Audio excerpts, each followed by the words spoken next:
السلام عليكم واهلا بيكم في حلقه جديده. انت في الريمونتادا. لو كنت بنوته ريمونتادويه اخلع عشان الكلام مش ليكي، علشان هتلاقينا بنقل في ادبنا باحترام شويه. من اصعب فترات حياتك اللي هتمر عليك وانت يا عيني واخد بنج، مش حاسس باللي انت بتعمله، مبسوط، الدنيا تمام معاك والدنيا ايزي. من اول سن 18 سنه فيما فوق الموضوع بالنسبه لك بيبقى فري لغايه لما بتيجي تلبس في الحيط وانت مش واخد بالك. 4 نصايح مهمه جدا لازم تخلي بالك منهم، لان النصايح دي هتفيدك، صدقني هتغير حياتك وتخليك فوق مع الناس اللي فوق. يلا بينا نخش في الموضوع، يلا.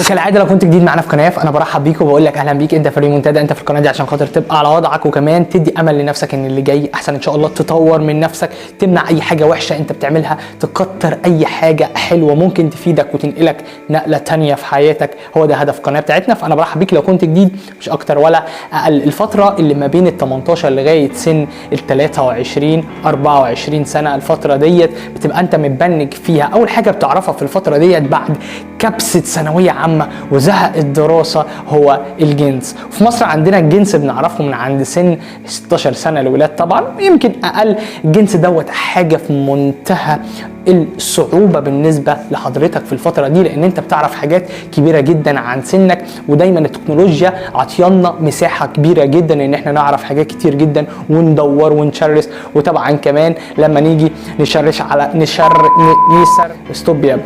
لما نيجي نبحث عن حاجه، عشان انا يعني ألدغ في الحته دي، لما نيجي نبحث عن حاجه بنلاقي ان الموضوع اتفتح قدامنا في حاجه واثنين وثلاثه، والموضوع بيوسع جدا علشان خاطر غريزتي في الوقت دوت بتبقى مثاره جدا. غريزتي بتبتدي تشتغل الفتره دي، يعني بتبلغ، انا ببقى جامد الجمدان، ده صاحبي عمل الحاجه دي فانبسط قوي.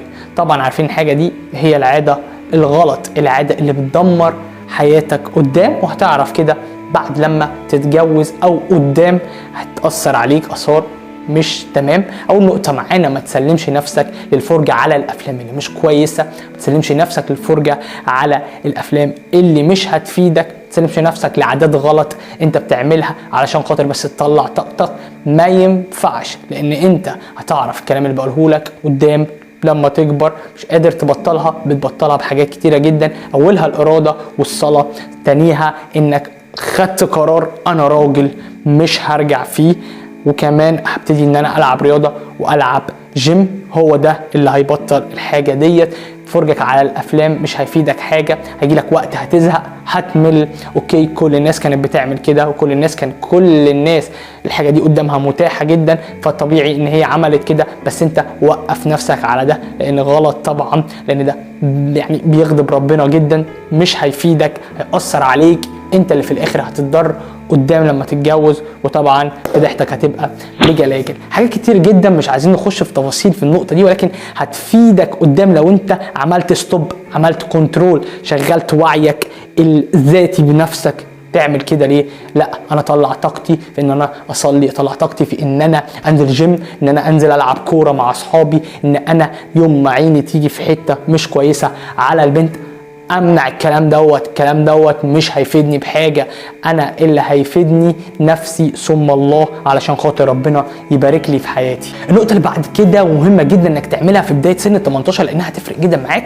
اتعلم اشقى واصبر، اتعلم حط نفسك تحت ضغط، اتعلم حط نفسك انك لازم تشيل مسؤوليه. انا لازم انزل اشقى ولازم انزل اتعب بالقرش. ليه مامي وبابي يصرفوا عليا؟ هم في مقدرتهم ان هم يجيبوا لي، بس انا بقيت راجل، اتحسبت على الدوله شخص، اتحسبت على الدوله راجل.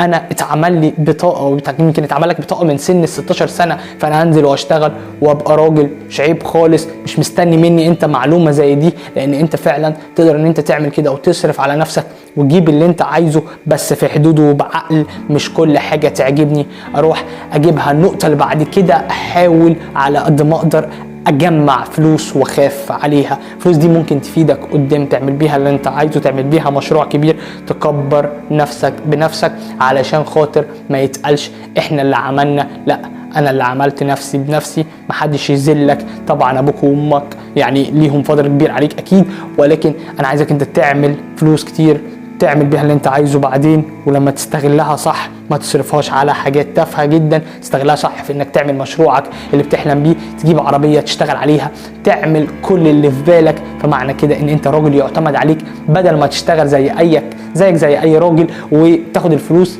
من الفيزا لما تيجي تقبض وتصرفها على حاجات ملهاش اي لازمه.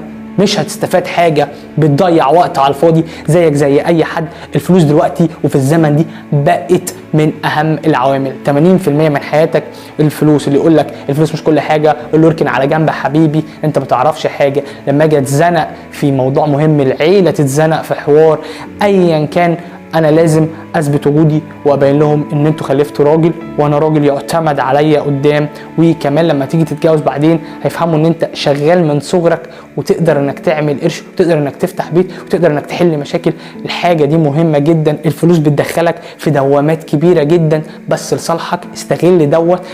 روح العب، خصص وقت معين، ولكن الشغل من اهم حاجاتك. الشغل زيه زي الدراسه بالظبط. اوعى تستسلم او تضيع عقلك في تفاهات لانك انت كبير جدا عن الكلام ده. والنقطه الاخيره واللي بعد كده هختم بيها، يا ريت تركز في النصايح دي لان النصايح دي بجد هتفيدك جدا من بدايه سن ال 18. بدل ما تضيع وقتك في حاجات ملهاش اي لازمه، استغل اي حلم. اوعى تاجل اي حاجه انت عايز تعملها في حياتك، اوعى تاجل اي مشروع انت عايز توصل له. اشتغل عشان توصل للحاجه دي. بتحب البنت ديت، اشتغل عشان توصل لها. مش تقعد تكلمها في التليفون وتقول لها كلام حب وتقول لها وعود وتقول لها انا هعمل وانت اصلا لسه سن 18 سنه، لسه بتعمل العاده اللي مش كويسه، لسه بتتفرج على الحاجات اللي مش كويسه لان غريزتك متحكمه فيك. مش فاهم ان الحاجه دي ممكن تاثر عليك بعدين. ماشي ورا غريزتك، معمي دماغك، مش موجوده. ماشي ورا الغريزه وهتضيعك في الاخر. اوعى تاجل حلم، روح للحلم. بدل ما تدي وعود للبنت وتقول لها انا جاي لك وانا هعمل وانا هسوي، لا انت اعمل كده بجد واعمل فلوس وخاف عليها زي ما قلت لك، علشان لما تروح تقال عليك راجل. مش تمشي ورا انك بتحب البنت دي او البنت دي جميله او الله، او امشي ورا غريزتي وانسى صلاتي بربي ايا كان كل واحد ودينه. انسى صلاتي، انسى علاقتي بيه، انسى حاجات كتير. ان انا اتفرج على افلام مش هتفيدني، ولازم لازم لازم اركز واوصل للي انا عايزه واعافر علشان الحوار يبقى لذيذ. وكمان الفترة دي تعدي عليك فترة بتتبنج فيها، ما بتعرفش او ما بتحسش بنفسك.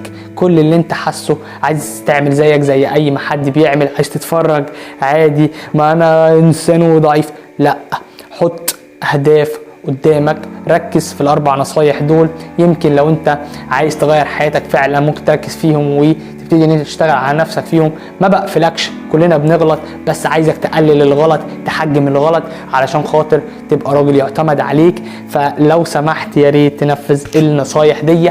انا هنا في مصلحتك وانا هنا علشان خاطر اساعد حضرتك. فلو عايز تسالني اي سؤال اكتب لي تحت في الكومنتات، قول لي الفيديو عجبك ولا لا، وقول لي انت عديت ال 18 ولا ما عديتش، علشان خاطر بحب احفظ المنتدويه. فيا ريت يا ريت يا ريت يا ريت تكتبوا لي في الكومنتات. شكرا ليكم، استنوني ان شاء الله في حلقات جديده.